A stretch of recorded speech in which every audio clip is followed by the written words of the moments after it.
The geniuses over at ESPN a couple of days ago released their list of their top 30 managers in club football. And I gotta say, guys, when I first saw this list, it made me physically ill. It made me want to yak. It made me so upset. This is the worst list I've ever seen in my life. Honestly, it is.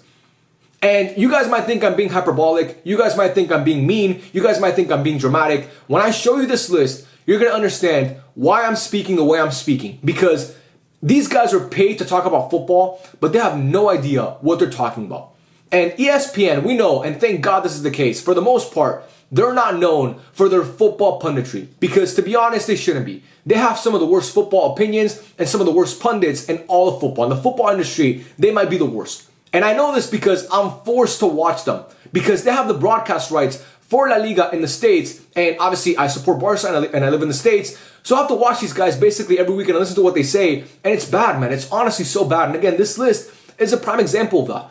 Like, it shouldn't be that hard. It really shouldn't be that hard. You're paid to talk about football. Do a better job. And it's not all this guy's fault, okay, by the way. This guy, Tor Christian Kerrison, he didn't come up with this list by himself. He apparently, like, we're going to go through it right now, by the way. We're just going to start. If you guys have anything you want to add, let me know in the comments as well. I'd love to hear. But anyway, this guy, he talks about how he came up with these rankings. It wasn't just him. It wasn't like a solo mission. He apparently talked to people in the football industry, CEOs, advanced scouts, coaches, all that stuff. He talked to them, and they helped them come up with the list. He also has 6 different criteria that he used to obviously help him with the ranking. What are those criteria, you might ask? Okay, so they're right here. The 6 are coaching acumen, the ability to apply coaching principles to a match setting, physical preparation, and in-game management. That's very important. I mean, coaching acumen should be one of the criteria, obviously, to judge coaches. I like that. Style. How attractive is the brand of football that you play? Again, that's important. As a Barca fan, that's obviously very important to me. And I'm sure most of you guys, whether you're a Barca fan or not, you want to see your team win, but you also want to see your team play some attractive football. It's nice to win 1-0 and have like a boring game, but for the most part, that's good every now and then. But for the most part, you want to see your team dominate and play some nice football, and play some nice combinations, and have beautiful patterns of play. That's what makes the sport so entertaining. Watching the game, like, it's the beautiful game for a reason. So obviously that matters too. The style, how attractive is the football that these managers play? Number 3 is people management. Again, another thing that's very important. Can you communicate with your players? Are you a player's coach? Does your message get through to the players? When you communicate with them, are they listening to what you're saying? And that obviously falls into the other one, which is communication. So to me, people management and communication kind of fall under the same umbrella. If you guys want to obviously read what differentiates them to them, you can obviously pause and read it. But again, that kind of falls under the same umbrella to me. People management and communication, very important. Next one is history and achievements. Very important. For a manager, it's the most important thing. Ranking managers to me is a lot more black and white than ranking players. When you're ranking players, there's a lot of nuance, and when you're ranking managers too. But with managers, man, for the most part are you a winner? Have you won? Have you won? Pep Guardiola could play the most attractive football on earth. If he didn't have the Champions Leagues and the trebles and the league titles to back it up, nobody would give a fuck. Marcelo Bielsa plays some beautiful football, but nobody talks about him because, again, he hasn't won at the highest level. So that's important. History and achievements, very important. And then the last one is X Factor. Ability to surprise and come up with new ideas. The likelihood of being considered for top jobs in the future. The resilience to bounce back from a poor run of results. Very important. So that's your criteria. Those are the 6 things that they're using to come up with this list, to compile this list. So now that you guys saw that, you can pause to read the whole thing again if you want. Like this part right here, you can pause to read it. Go ahead. But we're gonna go through it now. I'm gonna give you guys my biggest issues with this list because I have a lot. So we're not gonna go through like 30 to 1 and like give you guys my issues with all of them because, again, I don't really care about number 30, number 29, who they have there. But we're mostly gonna talk about the top 10. But at number 30, they have the Eintracht Frankfurt coach. That's cool. At number 29, they have Nuno, who obviously had a bad stint at Spurs, but then went to Nottingham Forest. And he got them to 7th, and nobody expected them to get to 7th. A lot of people had them getting relegated, and Nuno did an amazing job. So it was good to see Nuno bounce back after everybody counted him out after being bad at Spurs. I think he's a really, really good coach. At number 28, David Moyes. We know he's been in the Prem for a minute now. He's coaching Everton. Not a bad coach at all. I like David Moyes. Hurstler, that's good too. Brian Hoover, Eric Ten Hag at 29, whatever. Okay. Marco Silva, Ruben Amorim at 24, which is, I mean, that's kind of crazy, man. I'm pretty sure if this guy never went to United, he would be in the top 15. Because that's how much people liked him before he left United, and before he left Sporting and went to United. So I think if Ruben Amorim wouldn't have had this disaster of a season with United, he would be ranked a lot lower. Is it lower or higher? I never understand how to deal with these, but he would be a lot closer to the top 10 than he is now. But anyway, they have him at 24, which is kind of crazy. Number 23, Brendan Rodgers. Look, man, I think Ruben Amorim is clearly a better coach than Brendan Rodgers. Clearly a better coach, but again, whatever. Number 22, Ange Postecoglou. Obviously won the Europa League with Spurs. got them to 17th, which is not great. But, Ange has won Spurs' only trophy in the past 20 years. So, they give him the respect. 21, Thiago Motta was good at Bologna, went to Juventus, had a terrible season, got fired mid-season. And now they have this new guy, Igor Tudor. I don't see the love affair with Thiago Motta to me, honestly. I'm pretty sure Michel from Girona's on this list. Michel is a better coach than Thiago Motta. He just is. He's a better coach than Thiago Motta. So, whatever. Thiago Motta 21, that's fine. Allegri at 20. Cool. Vincent Kompany at 19. Yeah, I guess he won the Bundesliga. De Zerbi at 18. Okay, Thomas Frank at 17. I'm a big fan of Thomas Frank. I think he should honestly be lower. I'm a big fan of Thomas Frank. But anyway, Diego Simeone at 16. Diego Simeone at 16. Say what you want about Diego Simeone. Him being at 16 is a joke. Now, he doesn't play the most attractive brand of football. He doesn't really win a lot of trophies. But Diego Simeone has he's awoken a giant in Spain that was not there before. Atletico Madrid, before Diego Simeone got there, were a relevant club, but nowhere near as relevant as they are now. Atletico Madrid, every single year, are in the top 10 to 15 favorites to win the UCL. That was not the case before Simeone got there. I think what he's built there, people underrate him, man. Now, currently, he's not the best. Honestly, I think Simeone's ideas are kind of outdated. But having him at 16 is criminal, man. It is absolutely criminal. And the people that have in front of him, they have no business being in front of Simeone. Honestly, they don't. So again, I'm not the biggest fan of Cholo. Recently, as a coach, I think, again, he could do some different things, but having him at 16 to me is a travesty, man. It's a travesty. At 15, Eddie Howe. Cool. Is he better than Diego Simeone to me? Not really. Number 14, Oliver Glasner. Huge fan of Oliver Glasner. What he did with Frankfurt, winning them the Europa League. They obviously got through Barca in that leg. He absolutely outcoached Xavi through 2 legs. So and then obviously won Crystal Palace's first trophy, won the FA Cup against Man City, won the Community Shield. Big fan of Oliver Glasner. I'm glad to see him get his respect. Number 13, Adoni Iraola. Iraola is a great manager. Is he better than Diego Simeone? To me, no. He's not.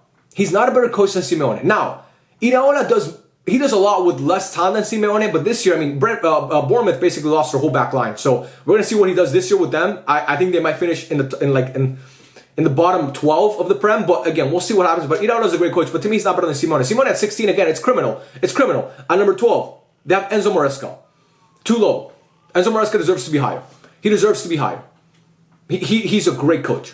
He just won the Club World Cup. He won the Conference League. He got Chelsea into the top 4. He got into a situation that was a dumpster fire in Chelsea. Yes, they had a lot of young, talented players, but that squad was a mess. They were disorganized. Under Pochettino, they were terrible. Even under Graham Potter before that, Chelsea spent a couple years being a mess. And Enzo Maresca came in and absolutely changed the club. And now Chelsea are looked at by many people, including myself, as one of the favorites in Europe next season. So Enzo Maresca, to me, should be higher as well, or lower, whatever you want to. He should be closer to the top 10. So him at 12 is crazy. Unai Emery at 11. I'm okay with that. Now, Unai, you can make an argument should be in the top 10 because Unai Emery, I mean, when you look at his history, that's obviously a criteria. His style of football is very attractive. His teams always play well. They always play a good brand of football. And again, this guy's won. He's the greatest manager in Europa League history.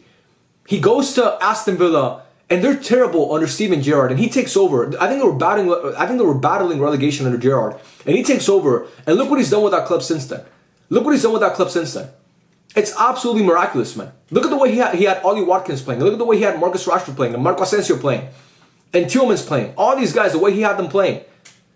Like, when it comes to communication and delivering a message, I think Unai Emery, even though he's not the best at speaking English, good evening, I think he could definitely be in the top 10. But again, 11, I'm just glad Unai is getting his respect finally because he's been one of the best coaches in the world to me over the past 7-8 years, and he's finally getting his respect. He wasn't great at Arsenal, but I mean, it's Arsenal, so whatever. At number 10, Ernesto Valverde.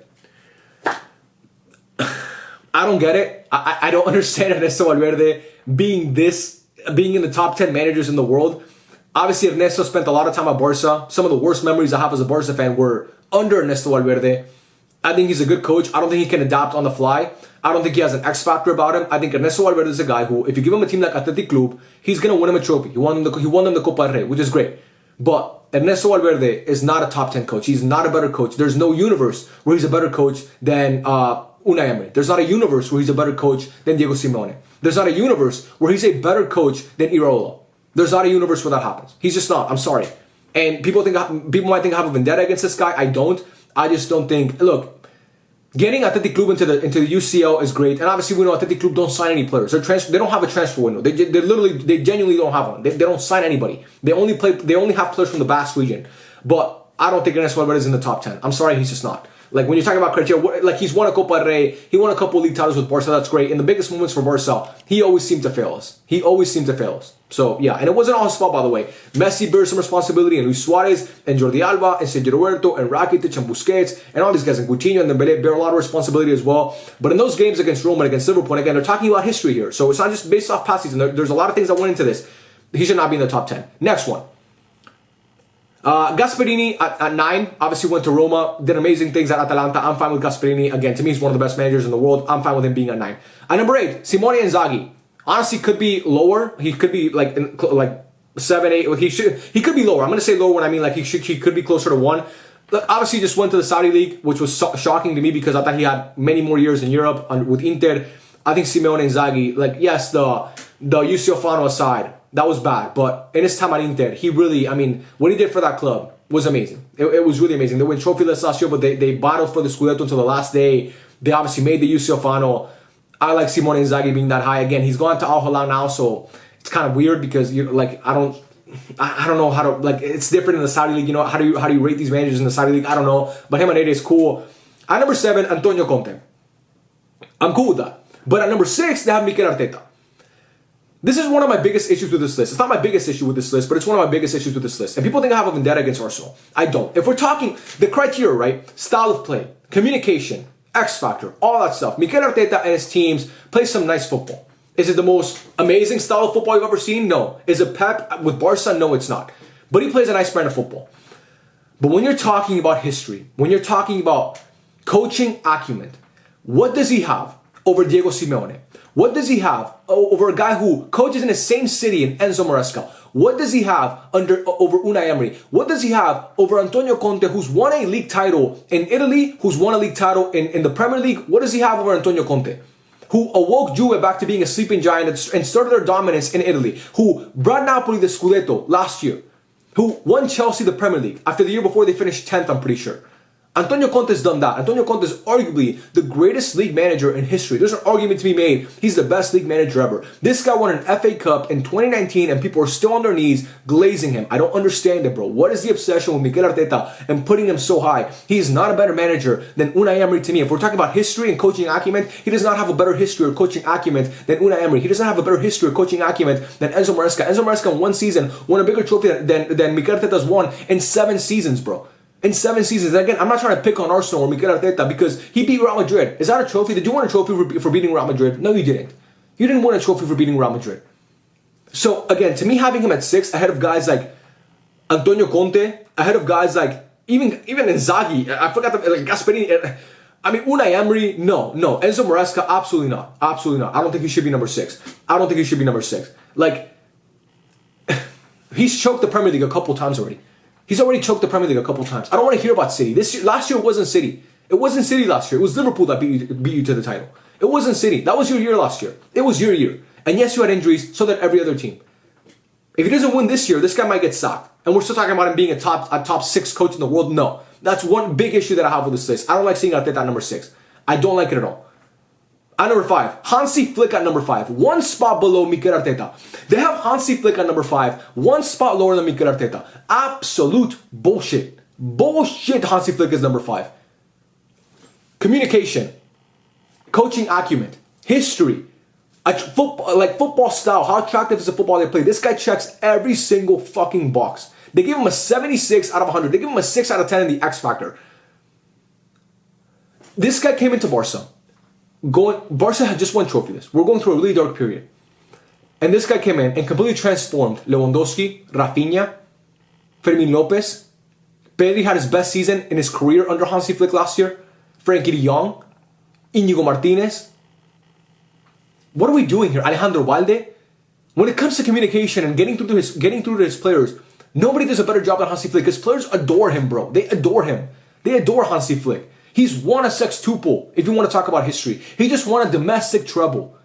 And you want to put him at number 5, 1 spot below Mikel Arteta, who won an FA Cup in 2019. What are we doing here, bro? It's absolutely ridiculous, man. This guy still gets disrespected. I don't understand why. And look at the people they have in front of him. At number 4, they have Xabi Alonso. Bro, they put Xabi Alonso at 4. At 4. I don't understand it. And I'm not trying to, look, I don't want to pick on Xavi because I think he's a really good coach. I think he's gonna do great things for Madrid. But to say that right now, a club would rather have Xavi Alonso over Hansi Flick, you're talking out of your ass. You're talking out of your ass. There's not a universe on earth where Xavi Alonso right now, based on history, based on communication, based on anything, based on any of these criteria, there's not a universe where he's a better coach than Hansi Flick. I don't know if it's a Barca agenda. I'm not trying to sit here and act like Barca are the victims, but that sounds like a Barca agenda to me. Because there's no way. You talk about Xavi Alonso, who won Invincible with Bayer Leverkusen, had a really, really good year a year ago. This past year, he won trophyless. He won trophyless this past year. And Bayer Leverkusen were not the same team. Now, they lost a lot of players, but they also added a lot of players. They had a good transfer window last year. So just because this guy won Invincible one year, he's better than Hansi Flick, who again has won a sextuple and just won a domestic treble and got his team 1 minute away from a UCL final. What are we talking about here? It's ridiculous, man. Xavi Alonso 4 over Hansi Flick? No. 3 Pep Guardiola. That to me, Pep should be in the top 2. Like, yes, Man City had a down year. What are we doing here? Pep Guardiola is number 3? No. And then number 2, they have Arne Slot. And then number 1, they have Luis Enrique. Arne Slot at number 2, what did he do that Hansi Flick didn't do? What did Arne Slot do in his first season at Liverpool that Hansi Flick couldn't do? So Arne Slot won the Premier League, cool. Arne Slot transformed a lot of players. Gravenberch had a great year under Arne Slot. Mohamed Salah had an amazing year. All these guys. Cody Gakpo had a great year. Okay, they had great years. They had fantastic seasons. McAllister had a fantastic year. He did a great job coming in over from Feyenoord, of course, and coaching Liverpool to win the Prem. That's great. Hansi Flick got into a new team too, with barely any signings. So they got Chiesa, Hansi Flick got Dani Olmo. Okay, so basically no signings, no spending in their first year. And Hansi Flick won a domestic treble and beat his biggest rivals 4 times. And you're telling me Arne Slot is 3 spots ahead of Hansi Flick? You're telling me Arne Slot's a better coach than Pep Guardiola? Based on history? Arne Slot's won a Prem. What else? And again, they're talking about history, so I'm talking about history. They added it to the criteria, so I have to talk about it. And then number 1, they have Luis Enrique. I love Lucho. He's way too high. He could be in the top 5 for sure, but he's won 2 trebles, which is great. In those years in the middle, what was Luis Enrique doing? What was Luis Enrique doing in those middle years? Post the treble with Barca in 2015 and MSN, and before the treble this past year with PSG. What did he do in those middle years? He was away for he coached Spain to nothing. I don't get it, man. I genuinely don't get it. And don't get me wrong, I love Lucho. I think he's a great coach. Obviously, just won a treble with PSG. Won in their first UCL in their history. But this list, man, having Arne Slot at 2, and having Hansi Flick at 5, and having Xabi Alonso ahead of Hansi Flick, and having Mikel Arteta at 6, it's absolutely ridiculous, man. This list makes no sense. I'm not okay with this list. Nobody should be okay with this list because it's a terrible list. It's honestly a terrible list. I cannot believe they actually came up with, like, this to me, when I first saw it, I thought they were trolling. I thought they were rage baiting, as you guys say. But they're not. This is a genuine list that they made. And I don't get it. I'm really upset with Hansi Flick being that low. I'm very, very upset with Hansi Flick being that low. This man came to Barca and transformed that club. He transformed that club. And to have him behind a guy like Xabi Alonso, who again, respected Xavi, I think he plays some nice football. And again, I think Madrid are going to have a really, really good year this year instead of what they had last year under Ancelotti. So I'm not trying, this is not me shitting on Xavi. This is mostly me trying to prop up Flick because Flick deserves to be higher. And I think the most unbiased Madrid fans, because there's a lot of, I'm lucky because since I'm not some fucking annoying troll, I have a lot of unbiased and level-headed Madrid fans that watch me. So I know a lot of Madrid fans that watch me are not going to be okay with this either. Thank God. Because if you think that Hansi Flick is not a better coach right now than Xabi Alonso, you're smoking something. And I don't want any part of what you're smoking. But yeah, man, that's the list. Having Arne Slot at 2 is crazy. Again, I like Arne Slot as a coach. He should not be at 2. They got knocked out in the round of 16 of the UCL after finishing first in the league phase. And yes, they got a shitty draw against PSG, who ended up being the eventual champions. He's not a better coach than Hansi Flick. He's not a better coach than Pep Guardiola to me. Pep had a down year. He's not a better coach than Pep. And a down year, Pep still made an FA Cup final and got his team into the top 3. Come on. I mean, Mikel Arteta's too high. But that's my opinion. And so my discussion should also be higher to me, but that's my opinion. You guys let me know what you think of this list in the comment section, please. I want to hear it. And yeah, man, I love every single one of you guys. Check out the final thread. 2 new releases came out yesterday, so you guys want to check them out. The link is in the description. I'm super proud of both of them, so if you guys want to see them, obviously check them out. I appreciate you guys, and I'll catch you on the next video. Peace out.